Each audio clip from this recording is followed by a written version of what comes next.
Hi friends, ఈ వారం general knowledge గురించి తెలుసుకుందామా. మధ్యలో విమానాశ్రయాలు లేకుండా నీటిపై ప్రయాణం సాగించే పొడవైన విమాన మార్గము కాలిఫోర్నియా తీరం నుంచి హవాయిలోని ఓహోనోలులో ఉంది. ఇక మానవ శరీరంలో పూర్తిగా పునరుత్పత్తి చెందే ఏకైక అవయవం కాలేయం. కాలేయం దెబ్బతిన్న కాలేయాన్ని తీసేసిన మళ్ళీ తిరిగి నిర్మితమవుతుంది. భూమిపై ఉన్న క్షీరదాలలో అత్యధిక గర్భధారణ కాలాన్ని కలిగి ఉండేది ఏనుగు. అంటే 22 నెలలు గర్భంలో తన పిల్లను మోసిన తర్వాతనే ఒక గున్న ఏనుగు పుడుతుందట మిత్రమా. మనమందరం 9 నెలల తల్లి గర్భంలో ఉంటాం కదా, కానీ ఏనుగులో మాత్రం 22 నెలలు. ఏనుగు అనేది ఏంది, క్షీరదాలలోనే వస్తుంది అన్నమాట. ఇక బీటిల్ రాసిన ఎస్టర్డే సంగీత చరిత్రలో అత్యధికంగా కవర్ చేసిన పాటగా చెప్తారు. సముద్రంలో అత్యంత లోతైన భాగము సుమారు 35.87 అడుగులు. హ్యాష్ట్యాగ్ అసలు పేరు ఆక్టోథోర్స్. నెప్ట్యూన్పై గాలులు గంటకు 1200 మైళ్ళ కన్నా వేగంగా వీస్తాయి.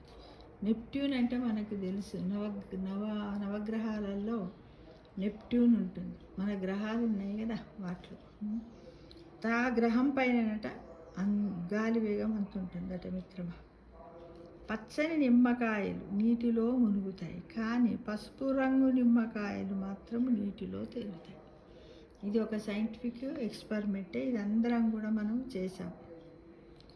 పెన్సిలిన్ను మొదట్లో మోల్డ్ జ్యూస్ అని పిలిచేవారు. పెన్సిలిన్ ఇంజెక్షన్ ఉంటుంది కదా, దాన్ని ఏమనేవారట, మోల్డ్ జ్యూస్ అని పిలిచేవారట. సగటు మేఘం బరువు సుమారు 4,53,000 కిలోలు ఉంటుందట. మేఘం అంటే ఆకాశంలో మనము వర్షం వచ్చే ముందు మేఘాలు చూస్తాం కదా మిత్రమా, దాని బరువు ఎంత ఉంటుందట తెలుసా, 4,53,000 కిలోలు ఉంటుంది.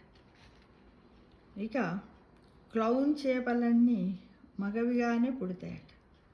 జీవించే క్రమంలో ఆడవిగా మారుతాయట. విచిత్రం కదా ఇది. పుట్టడం మగవిగా పుట్టి అవి జీవించే టైంలో ఆడవిగా మారుతాయట. ఏం చేపలు అవి? క్లౌన్ చేపలు.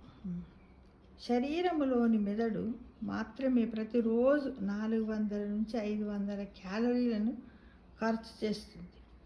అంటే మనకు కావలసినటువంటి శక్తి ఎంత మెదడుకు అంటే 400 నుంచి 500 క్యాలరీల శక్తిని మనం బ్రెయిన్కి ఇవ్వాలి. ఇచ్చినట్టయితేనే మనం ఆరోగ్యంగా ఉండగలుగుతాం, అన్ని పనులు కూడా సుముఖంగా చేయగలుగుతాం మిత్రం. ప్రపంచంలోనే అతిపెద్ద బౌలింగ్ ఆలే జపాన్లో ఉంది. అది 116 లైన్లలో ఉంటుందంట. బౌలింగ్ అదేంటి, క్రికెట్ అనమాట కదా. ఫిన్లాండ్ 2018 నుంచి 225 వరకు వరుసగా 8 సార్లు ప్రపంచంలోనే ఆనందమయమైన దేశంగా నిలిచిందంట ఫిన్లాండ్. ఇక ప్రయాణికులను తీసుకెళ్లే మొదటి వాణిజ్య విమానం కేవలం 23 నిమిషాలు మాత్రమే కొనసాగిందట. ప్రయాణికులను తీసుకెళ్లే మొదటి వాణిజ్య విమానం కేవలం 23 నిమిషాలు మాత్రమే కొనసాగిందంట మిత్రమా. ఇవి ఈరోజు ఈ వారం జనరల్ నాలెడ్జ్.